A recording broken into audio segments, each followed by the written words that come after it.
বিসমিল্লাহির রহমানির রহিম।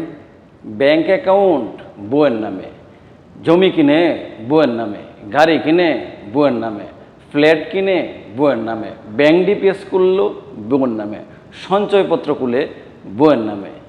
এটা তো কোনো সমস্যা না, বউয়ের নামে কিনতেই পারে, বউ আপন মানুষ।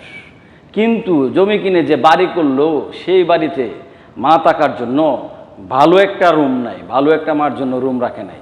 মা যে আসে মাঝে মাঝে সে ভালোভাবে থাকবে এরকম ভালো একটা রুম রাখে নাই। আসলে আমি এই বিষয়টা নিয়ে তেমনভাবে বলতে চাই নাই, কিন্তু বলতে হচ্ছে এই কারণে। অথচ বিশ্ব মা দিবসে পোস্ট দেয় মাকে নিয়ে, কিন্তু যেই ভাইয়ের সাথে মা সবসময় থাকে সেই ভাইয়ের স্মার্টফোনও নাই, সে আবার মা দিবস সম্পর্কে পোস্টও দেয় না। তার কাছে প্রতিদিনই মা দিবস।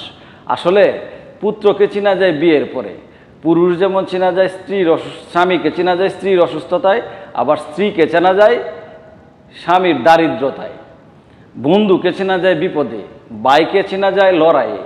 তাই আমি বলবো সব সময় মা দিবস তো প্রতিদিনই মা দিবস, ফেসবুকে পোস্ট দিয়ে মা দিবস পালন করতে মানে আন্তরিকতা দেখাতে হবে না।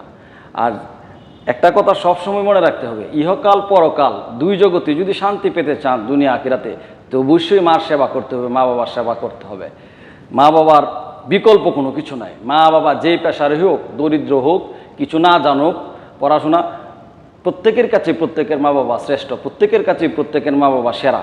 এই মা বাবার সেবা করুন, সুস্থ থাকুন, ভালো থাকুন। একদিনের জন্য দিবসের জন্য মা বাবা না, প্রতিদিনের জন্যই মা বাবা।